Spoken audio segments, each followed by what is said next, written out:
Bonjour à tous et bienvenue pour ce nouvel épisode de Caillou News, votre émission d'actualité bimensuelle du monde de l'escalade. Et cette semaine, vous le voyez, je ne suis pas chez moi. Et oui, cela fait maintenant 15 jours que je suis au Japon, un petit peu plus même. Mais comme vous le savez également, les news, elles, n'attendent pas. Et aujourd'hui, plus que jamais, puisqu'on va traiter de 3 sujets extrêmement sensibles du monde de l'escalade. D'abord, on va parler environnement avec les règles de bonne pratique à respecter lorsque l'on grimpe sur site naturel. Puis on parlera également de la précarité financière des athlètes de haut niveau. Et enfin, on parlera violence sexuelle et sexiste dans le milieu de l'escalade.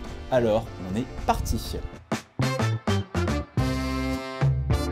News numéro 1, et on commence en parlant d'un sujet qui a fait couler beaucoup d'encre cette semaine. En cause, une nouvelle vidéo du grimpeur Mejdi Schalk, vice-champion du monde de bloc, multiple vainqueur d'étapes de Coupe du Monde et prodige de l'équipe de France. Une vidéo a priori anodine dans laquelle il montrait ses sessions de travail du bloc Big Island, 8C mondialement connu de la forêt de Fontainebleau. Mais rapidement, les critiques fusent sur les réseaux et Mejdi va jusqu'à retirer la vidéo en question de sa chaîne YouTube. Alors pourquoi, me direz-vous? Eh bien, n'ayant moi-même pas pu voir la vidéo pour cause de dodo sur un fuseau horaire situé à l'autre bout du monde durant sa période de mise en ligne, je ne vous en parlerai que par procuration. Dans cette vidéo donc, il semblerait que Mejdi ne respectait absolument pas la charte environnementale de la forêt, et notamment 3 principes: il grimpait de nuit, en musique et utilisant un ventilateur pour sécher les prises. Juste après cet incident, le grimpeur très alerte aura donc supprimé la vidéo avant de présenter ses excuses en story. Beaucoup se questionneront alors sur les raisons de cet agissement, ignorance ou négligence vis-à-vis de ces règles tacites. Eh bien, il y a fort à parier qu'il y ait un peu des deux. Notre empathie humaine étant très limitée, il est facile d'oublier à quel point un geste aussi visiblement dérisoire que de grimper la nuit tombée peut impacter un écosystème, notamment remis à une échelle collective. Malheureusement, il est aujourd'hui impératif de bannir ces biais cognitifs de notre comportement. Le monde de la grimpe évolue, les pratiquants se font de plus en plus nombreux et ne sont pourtant pas forcément plus conscients de ces règles, ce qui me fait dire que nous autres médias avons notre propre et peut-être la plus grande responsabilité sur ce sujet, à savoir communiquer. D'ailleurs, il est bon de voir que la problématique est de plus en plus évoquée et sous de nombreuses formes, comme un article de Fanatic Climbing paru quelques jours avant la vidéo de Mejdi, mais aussi un rap tout en second degré par Tamara Monkey TV Show sur son compte Instagram, ou encore l'association Oh My Block qui organise chaque année un festival d'escalade durable à Milly-la-Forêt et qui aura cette année lieu le 7, 8 et 9 juin prochain. Tous les liens sont en description si ça vous intéresse. Plus encore, l'ONF, l'Office National des Forêts, en charge de la gestion du site de Fontainebleau, a elle aussi sorti une excellente vidéo de sensibilisation sur le sujet.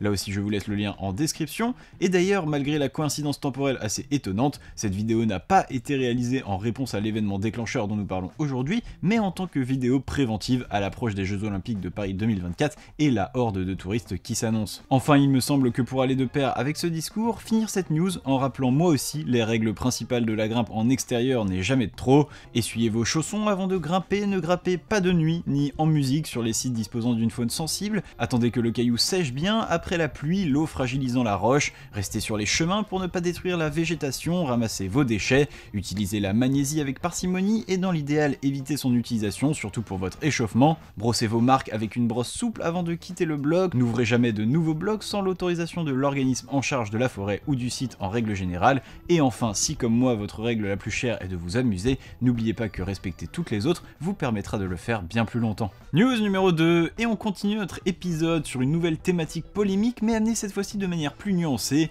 la précarité financière des athlètes en escalade. Dans une interview donnée pour la salle d'escalade autrichienne Blockhaus, la Serbe Stacha Gejo, solide membre du top 10 féminin mondial des 10 dernières années, est bien connue pour donner son avis sur des sujets engagés, à pointer du doigt la précarité financière dans laquelle vivait une grande majorité des athlètes de la discipline.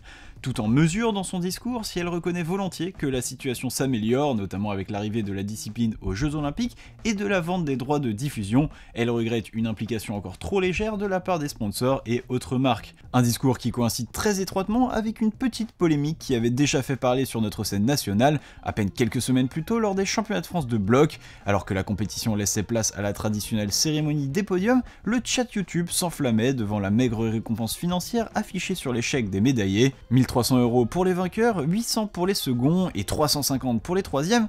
Bref, si Quito Martini a probablement gagné ses premières sélections en Coupe du Monde cette soirée-là, il faudra vendre encore quelques limonades pour s'y rendre. Pourtant, la scène n'est pas nouvelle et loin d'être ridicule à l'échelle d'une Coupe du Monde. Pour vous donner une idée, en 2023, les cash prizes pour une étape de Coupe du Monde étaient répartis comme tels: 2810 € pour le vainqueur, 2030 € pour le second, 1475 € pour le troisième, etc. jusqu'à la 8ème place, pour un total de 11 130 € total alloué au cash prize. Alors forcément, lorsque l'on compare à d'autres sports, la note est salée, et je pourrais vous citer les cash prizes mis en jeu sur certains gros événements d'autres disciplines, comme les 2 400 000 € alignés rien qu'au championnat du monde de fléchettes 2018, mais pour être honnête, cela n'aurait pas vraiment de sens, et les facteurs à prendre en compte sont beaucoup trop nombreux, et surtout ce n'est pas la bonne question.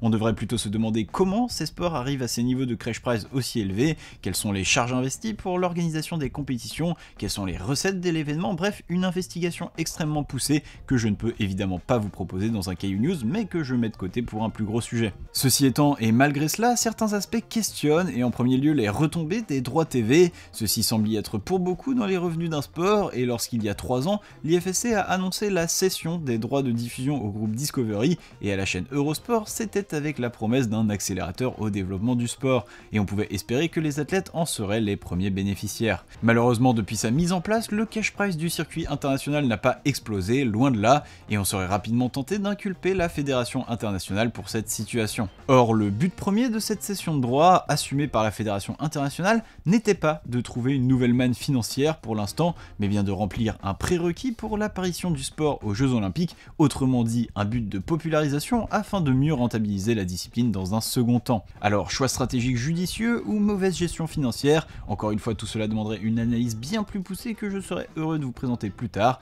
Stacha, elle, pense que la situation est en bonne voie, et nous, on ne peut qu'espérer qu'elle ait raison. News numéro 3, on a parlé écologie, on a parlé précarité financière, et si l'on continuait cet épisode placé sous le signe de la légèreté en parlant violence sexiste et sexuelle. Ok, là je leur place un petit coup d'emprise capitaliste du marketing sur le sport, là je termine avec une petite news sur le RDS, et je peux même rajouter un petit déconventionnement des falaises ici, et qui sait qui va les avoir, ces 10 000 abonnés, et qui sait, et bah ouais, c'est Mimi.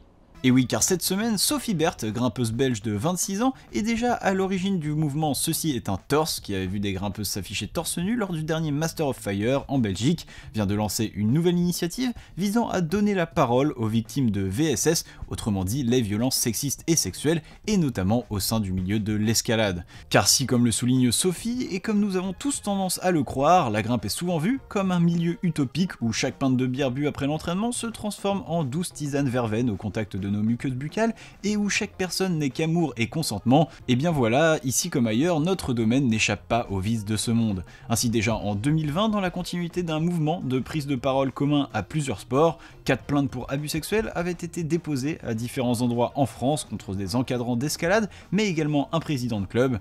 Une ancienne athlète avait également témoigné contre son coach, 22 ans de plus qu'elle, avec qui elle avait entretenu une relation non consentie durant plusieurs années. Bref, des exemples qui montrent que la parole se libère, mais probablement encore très peu, et c'est pour cela que Sophie a lancé l'initiative Balance ton grimpeur, un appel à témoignage, ou plutôt la mise à disposition d'une oreille prête à écouter et à repartager ses histoires pour sensibiliser sur le sujet. À l'heure actuelle, il semblerait que Sophie ait déjà recueilli de nombreux témoignages et a même commencé à les partager sur son compte Instagram, alors si vous aussi vous êtes victime de ces situations, n'hésitez pas à lui envoyer un message ou à répondre à son questionnaire, je vous mets les liens en description.